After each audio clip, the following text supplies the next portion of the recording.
ناظرین، پروگرام میں آج ہم بات کرنے جا رہے ہیں XDR ٹائیفائڈ کی، اور یہ ڈیزیز جو ہے پاکستان میں پھیل چکی ہے. یہ بیماری جو ہے بہت زیادہ پھیل رہی ہے. اسی پر بات کرنے کے لیے پروگرام میں ہمیں جوائن کیا ہے ڈاکٹر رانا زواد اصغر، ماہر وبائی امراض. سر، ویلکم ٹو دا شو. بہت شکریہ جی پروگرام میں بلانے کا. سر، یہ بتائیے گا کہ XDR ٹائیفائڈ آخر ہے کیا؟ جی ہاں، دیکھیے ہمارے پاکستان کے لوگوں کو ٹائیفائڈ بخار کے بارے میں تو سب کو علم ہے. کورونا بخار ہے اور جب تک اینٹی بایوٹکس نہیں ہوتی تھیں اس وقت تک یہ کافی جان لیوا بھی ثابت ہوتا تھا. اس کے بعد بھی اس کو میادی بخار بھی بعض لوگ کہتے ہیں، لیکن ٹائیفائڈ بخار پاکستان کے تقریباً سبھی لوگ جانتے ہیں. 2016 میں اس کی ایک نئی قسم حیدرآباد سندھ سے شروع ہوئی، جو تمام جو ادویات عام ادویات ہیں اور جسے ہم کہتے ہیں تھرڈ جنریشن والی بھی وہ اس پہ اثر نہیں کر رہی تھی. تو اس وجہ سے اس کا نام ایکسٹینسولی ڈرگ ریزسٹنٹ ٹائیفائڈ رکھا گیا کہ یہ جو میجورٹی آف اینٹی بایوٹکس ہیں ہمارے پاس، ایون جدید ترین بھی، وہ اس پہ اثر نہیں کر رہی. تو اسی وجہ سے نام اس کا XDR extensively drug resistant typhoid ہے. تو اس کا علاج کے لیے ہمارے پاس صرف ایک دو اب اینٹی بایوٹکس رہ گئی ہوئی ہیں جو انتہائی مہنگی ہیں. کمپلیکیشنز اس کے اندر زیادہ ہوتی ہیں، لیکن یہ ٹائیفائڈ بخار ہی کی ایک زیادہ مہلک قسم ہے. ٹھیک ہے، ٹائیفائڈ بخار کی زیادہ جو ہے مہلک قسم کی یہ بیماری ہے. تو سر یہ بتا دیں کہ ٹی بی سے کس طرح سے جو ہے ڈیفرنٹ ہے؟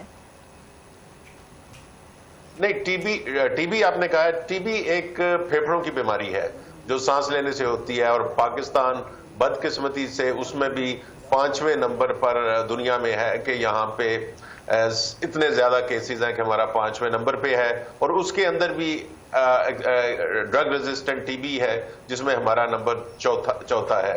لیکن یہ جو بیماری ہے یہ آپ کے انتڑیوں کی بیماری ہے اور آپ کے بلڈ سٹریم کی بیماری ہے جو آپ کو کھانے پینے سے لگتی ہے.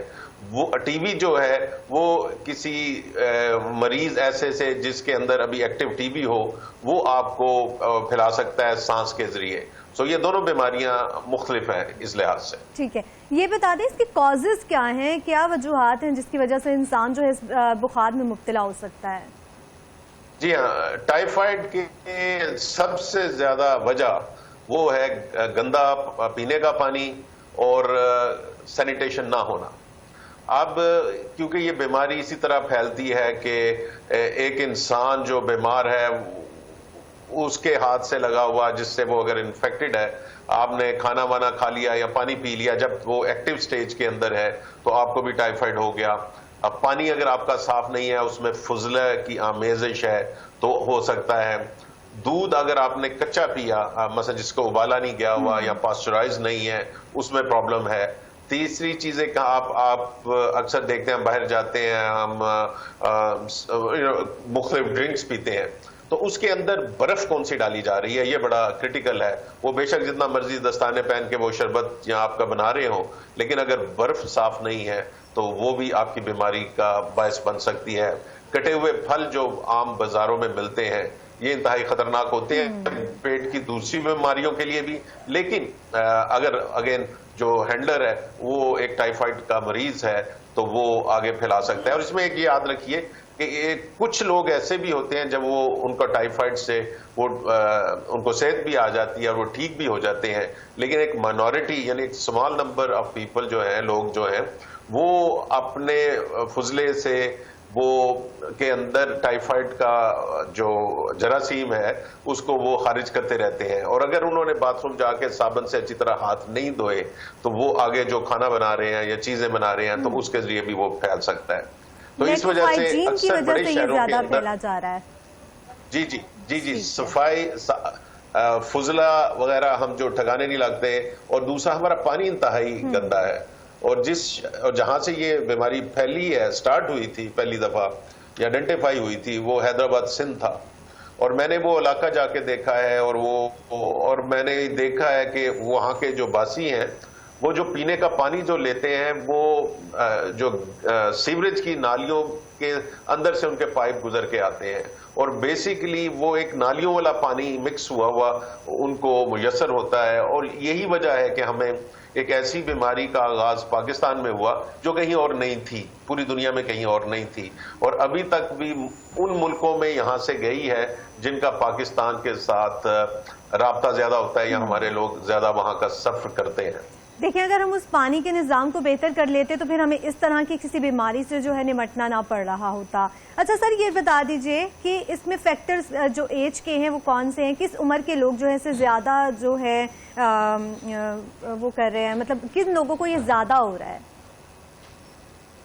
دیکھیے، یہ ہر عمر کے لوگوں کو ہو سکتا ہے، اس میں کوئی امیونٹی نہیں ہے آپ کی ٹائیفائڈ کے خلاف کہ آپ کو اگر پہلے ہوا ہے تو اب نہیں ہو سکتا، یہ ہو سکتا ہے آفٹر سرٹن ٹائم، تو اس میں کوئی امیونٹی نہیں ہے۔ لیکن بچے اور بزرگ کسی بھی بیماری کے لیے زیادہ خطرے میں ہوتے ہیں کیونکہ ان کا امیون سسٹم کمزور ہو گیا، بوڑھوں کا کمزور ہو گیا ہوتا ہے اور بچوں کا بھی مکمل طور پر ڈیولپ نہیں ہوا ہوتا۔ تو یہ دونوں جو ایج گروپس ہوتے ہیں یہ صرف اس کے لیے نہیں، ہر بیماری میں وہ خطرے میں زیادہ ہوتے ہیں۔ لیکن آپ نے جو بھی بات کی ہے وہ اس پہ ہمیں زور دینا چاہیے کہ اگر ہم نے صاف پانی اپنی آبادی کو دے دیا ہوتا، صرف صاف پانی، تو ہم نہ صرف XDR ٹائیفائڈ سے بچ جاتے بلکہ اور بھی بہت ساری جو بیماریاں پاکستان میں پھیلی ہوئی ہیں ان سے ہمارا بچت ہو سکتی تھی۔ تو یہ صفائی ستھرائی اور صاف پانی کا پینے کا پانی ایک بنیادی انسانی حقوق میں شامل ہے، اور انفارچونیٹلی یہ ہماری اکثر بڑی آبادی کو میسر نہیں ہے۔ بالکل ایسا ہی ہے۔ اچھا، ٹائیفائڈ کی ڈاکٹر صاحب سمٹمز بھی بتا دیں کہ کیا کیا سمٹمز ہیں جس کی بنا پر جو انسان کو یہ معلوم ہو سکے کہ وہ کسی بخار میں مبتلا ہے اور پھر اس کو چیک کروائے۔ دیکھیے، اگر آپ کا بخار آپ کو تیز بخار ہے اور کچھ دنوں سے ٹھیک نہیں ہو رہے تو پھر آپ اس کو چیک کروائیے کسی بھی جو بھی مستند ڈاکٹر کے پاس جا کے۔ باقی جو اس کی علامات ہیں وہ جس طرح پیٹ کی اور بیماریوں والے مرض ہوتے ہیں تو آپ کو پیٹ میں درد ہو سکتی ہے، بعض لوگوں کو اس کے اندر لوز موشن لگتے ہیں اور بعض لوگوں کو کانسٹیپیشن ہو جاتی ہے، لیکن وامٹنگ آئی ہے آپ کو کھانے، اور انسان کو پتا ہوتا ہے کہ اس کو کب اس کو ایک اندازہ ہوتا ہے کہ یہ مجھے کہاں سے لگی بیماری، میں نے کیا کھایا تھا باہر سے۔ اگر آپ نے پچھلے کچھ دنوں میں کوئی اس طرح کی چیزیں کھائی ہیں جو صاف ستھری نہیں تھی بازار سے، تو وہ آپ کو اور آپ کو یہ ساتھ تیز بخار ہے جو پچھلے 3-4 دن سے ٹھیک نہیں ہو رہا، تو آپ کو اپنے ڈاکٹر سے مشورہ ضرور کر کے اس کو ڈائگنوز کروا لینا چاہیے۔ اچھا، ڈائگنوز کروا لیں تو پھر اس کے لیے کون کون سی ٹریٹمنٹ ہے، کون کون سے ٹیسٹ جو ہیں وہ پیشنٹ کرواتا ہے جس کے بعد جو ہے رپورٹ میں پتہ چلتا ہے کہ اس انسان کو جو ہے XDR ٹائیفائڈ ہے؟ دیکھیے، اس کے لیے جو مستند ٹیسٹ ہے وہ تو کلچر ہوتا ہے جو کم لوگ کرواتے ہیں، لیکن جب آپ ڈاکٹر کے پاس جائیں گے تو وہ آپ کی علامات دیکھ کر، اور کچھ ٹیسٹ اویلیبل ہیں کچھ، اور بعض جگہوں پہ ان پہ پابندی بھی ہے کہ یہ صحیح طریقے سے نہیں بتاتے، تو لیکن اسی وجہ سے میں آپ کو کہہ رہا ہوں جب آپ مستند ڈاکٹر کے پاس جاتے ہیں تو مختلف چیزوں کے ساتھ ایک آپ کی ڈائگنوزز بناتا ہے آپ کی علامات کے اوپر، اور جو بھی ٹیسٹ اویلیبل ہوں اس کے پاس مختلف ٹیسٹ اس کے لیے اویلیبل ہیں۔ لیکن احتیاط آپ کو یہ ضروری کرنی چاہیے کہ جو باہر سے ایسی جگہ سے کھانا کھائیں بازاری جہاں آپ کو یقین ہو کہ انہوں نے صاف ستھرائی کے ساتھ خیال کیا ہو۔ پینے کا پانی احتیاط کریں، اس کے اندر اگر پانی آپ کو صاف نہیں مل رہا تو بعض دفعہ فارمیسیز کے اوپر ٹیبلٹس مل جاتی ہیں جو پانی کو صاف کر سکتی ہیں، اور ان پہ طریقہ استعمال بھی لکھا ہوتا ہے، اس کو یوز کر لیں۔ لیکن گندا پانی بیسیکلی سب سے بڑا اس کا وجہ ہے۔ اور دوسرا، جو فوڈ ہینڈلرز ہیں وہ اگر باتھ روم جانے کے بعد صابن سے ہاتھ نہیں دھو رہے اور وہ دستانے پہن کے نہیں بنا رہے، وہ بھی ایک خطرہ ہے۔ ان چیزوں سے احتیاط کریے۔ جی ڈاکٹر صاحب، یہ بتا دیں اس کے چیلنجز کیا ہیں اس فیور سے نمٹنے کے لیے، اور گورنمنٹ نے اس پہ کیا انیشیٹو لیا ہے، کیا کام ہو رہا ہے عوام کو اس طرح سے محفوظ رکھا جائے؟ دیکھیے، یہ میرا خیال ہے 2019 سے پاکستان میں اب ٹائیفائڈ کی ویکسین بچوں کے حفاظتی ٹیکوں میں شامل کر دی گئی ہے ایک فیزڈ اپروچ کے ساتھ۔ پہلے سندھ سے شروع ہوا، پھر پنجاب میں، پھر KP، آزاد جموں کشمیر، بلوچستان، سارے اب تقریباً جو میں نے نمبر دیکھے ہیں اس کے اندر تقریباً 30 ملین بچوں کو یہ ویکسین لگا دی گئی ہے. تو اب جو نئی جنریشن آ رہی ہے بچوں کی، ان کو تو یہ ویکسینز لگ رہی ہیں. تو اگر آپ کے اپنے بچے ہیں تو یہ چیک کر لیجئے کہ ان کو یہ ٹائیفائڈ کی ویکسین لگ چکی ہے یا نہیں لگ چکی. اور دوسرا جو بڑے ہیں، جی میں وہی بڑوں کی طرف ہی آ رہی تھی کہ بڑوں کے لیے کیا ہے، جو بزرگ ہیں ہمارے یا جو یوتھ ہے، جو ینگ جنریشن ہے، اس کے لیے پھر کیا ویکسین وغیرہ اویلیبل ہے؟ جی اس کے لیے ویکسینز اویلیبل ہیں، اور وہ ڈپینڈنگ آن مختلف ویکسینز ہیں. تو کچھ 45 سال کی عمر کے لوگوں کو لگ سکتی ہیں، کچھ 65 سال کی عمر کے لوگوں کو لگ سکتی ہیں. تو یہ ابھی اویلیبلٹی جو ویکسین اس وقت مارکیٹ میں ہیں وہ ہیں. اور اس کے بعد WHO نے مزید ویکسینز کی بھی اپروول دی ہے جن کے اندر زیادہ فلیکسیبلٹی ہے. وہ ڈپینڈ کرتا ہے کہ وہ کب ہمارے ملک میں آ جائیں گے. جی ڈاکٹر صاحب یہ بتائیے گا پھر ہم اس کو کیور کس طرح سے کریں؟ ایک پیشنٹ جو ہے اس نے اپنا ٹریٹمنٹ بھی کروایا ہے، تو ٹریٹمنٹ کتنا عرصہ چلے گا اس کا، اور کون کون سی احتیاطی تدابیر ہیں؟ ایک انسان جو اس بخار میں مبتلا ہو گیا ہے، پھر اس کو اپنی صحت کا کس طرح سے خیال رکھنا چاہیے؟ جی ہاں، دیکھیے اس کا علاج میں نے جس طرح بتایا ہے کہ جو ہماری سٹیج 1 سٹیج 2 سٹیج 3 کی سمجھیے کہ دوائیاں تھیں وہ تو اس پہ نہیں چلتی، اور انکلوڈنگ جسے ہم کہتے ہیں 3rd جنریشن سیفلوسپورین، یہ دوسری ایک آدھ اور ہے، وہ نہیں چلتی. تو اس کے لیے جو ہماری ایک لائن ہماری ڈیفنس کی رہ گئی ہوئی ہے، اس میں کوئی 3 اینٹی بائیوٹکس شامل ہیں. ان میں سے ایک کو ہم نے مس یوز کیا بہت زیادہ کووڈ کے دنوں میں، تو ڈر ہے کہ اس کے خلاف بھی ریزسٹنس نہ آ گئی ہو. تو جو اس کی باقی ماندہ دوائیاں موجود ہیں وہ مہنگی، تو مہنگا علاج ہے اور لمبا علاج ہے. تو ایک تو یہ پرابلم آ گیا. ٹریٹمنٹ جو بھی آپ کے ڈاکٹر ہوں گے وہ کر دیں گے ڈیپینڈنگ آن سچویشن. اور لیکن اس کے بعد جو عام احتیاطیں ہیں وہ یہی ہے کہ جب وہ باتھ روم جائیں مریض، تو واپسی پہ ہاتھ اچھی طرح صابن سے دھوئیں، تاکہ جب وہ ایک ایکیوٹ فیز میں ہے، جب وہ انفیکٹو فیز میں ہے، تو وہ گھر کے باقی لوگوں کو وہ بیماری نہ لگا سکیں. مثلا وہ کھانا پکانا شروع کر دیا ہے، کچھ اور پھل کاٹ کے ایک دوسرے کو دے رہے ہیں، تو وہ اس کی احتیاط کرنی ہے کہ ہاتھ صابن سے اچھی طرح دھوئے ہوں، تو آپ اس بیماری سے نہ صرف، اور اگر آپ صحت مند بھی ہیں اور آپ ہاتھ صابن سے وقتاً فوقتاً دھو رہے ہیں، تو یہ آپ کو اس وقت بھی بیماری سے بچا سکتا ہے ایک حد تک. تو یہ ساری احتیاطیں ہیں، باقی کوئی خاص اس طرح احتیاط نہیں ہے، کھانے پینے کی ہی احتیاط ہے. اچھا، جیسے آپ نے کہا نا کہ ٹرانسمٹ ہو جاتی ہے یہ ڈیزیز، کہ ایک پیشنٹ ہے وہ کھانا بنا رہا ہے پوری فیملی کے لیے، تو اس طرح بھی ہے. اور اگر ایک پیشنٹ جو ہے وہ اس کنڈیشن میں ہے، تو کیا اس کے یوز کیے ہوئے جو برتن ہیں یا جہاں پہ وہ بیٹھ کے کھا رہا ہے اس کے ٹاولز ہیں یا اور بھی کوئی چیز ہے، وہ سب چیزیں الگ رکھنی چاہیے تاکہ جو ہے ڈیزیز جو ہے یہ ٹرانسمٹ نہ ہو؟ دیکھیے یہ اس طرح تو ڈراپلیٹ انفیکشن نہیں ہے جس طرح کچھ اور بیماریاں ہوتی ہیں جسے ہم کہتے ہیں، اسے ہم کہتے ہیں اوروفیکل روٹ، کہ یہ کھانے والے مثلا آپ جب کھا رہے ہوں آپ کو کھاتے ہوئے لگ سکتی ہے اور آپ کے فضلے سے دوسروں کو لگ سکتی ہے. تو بیٹھنے سے جہاں بیٹھے ہوئے ہیں وہاں اس طرح کا کوئی خطرہ نہیں ہے. تولیے کا سچ انلیس کہ وہ بہت گندا ہے تو اس کا اس طرح خطرہ نہیں ہے. تو وہ اس طرح کی یہ چھوت کی اس طرح بیماری نہیں ہے. لیکن یہ ہے کہ آپ کو کھانے سے لگے گی، اور آپ کے فضلے سے اگر آپ نے اس کو باقاعدہ پراپرلی مثلا نکلتے ہوئے ہاتھ نہیں دھوئے تب آپ لگا سکتے ہیں، ادروائز یہ اس کا اس طرح خطرہ نہیں ہے دوسروں کو. ہاں جب آپ کھانا پکا رہے ہیں، اور اس میں بھی یہی ہے کہ بعض لوگ صابن سے صحیح طرح ہاتھ نہیں دھوتے، یہ بڑا پرابلم ہے. جب آپ باتھ روم سے فارغ ہو کے آتے ہیں تو وہ جب نہیں دھوتے تو ان کے ہاتھ کے اوپر کچھ ذرات رہ جاتے ہیں. تو جب وہ کھانا پکا رہے ہیں تو بیسیکلی وہ انفیکٹ کر رہے ہیں اس کھانے کی چیزوں کو، اسی سالمونیلا ٹائیفائی جو اس کا بیکٹیریا ہے اس کے تھرو، اور اس وجہ سے دوسرے لوگ بیمار ہو رہے ہیں. جی ڈاکٹر صاحب یہ بتائیے گا، جیسے آپ نے کہا کہ ادویات جو ہیں، اینٹی بایوٹکس جو ہیں وہ مہنگی بہت زیادہ ہیں اور غریب لوگ جو ہیں آبویسلی وہ افورڈ نہیں کر پا رہے ہوتے، تو سب سے پہلے تو مجھے یہ بتا دیں کہ ڈیتھ ریٹ کیا ہے، کیا اس میں بیماری میں انسان کی ڈیتھ بھی ہو جاتی ہے اور وہ کتنا مطلب خطرہ ہے ڈیتھ کا؟ دیکھیے پاکستان کے مختلف ایسٹیمیٹس ہیں سالانہ کتنے لوگوں کی ٹائیفائڈ سے ڈیتھ ہوتی ہے. ایک ایسٹیمیٹ کے اندر سالانہ 60,000 لکھا ہوا ہے، ایک میں 1,20,000 لکھا ہوا ہے، کیونکہ ہمارے پاس ایکچوئل اس طرح ڈیٹا نہیں ہے.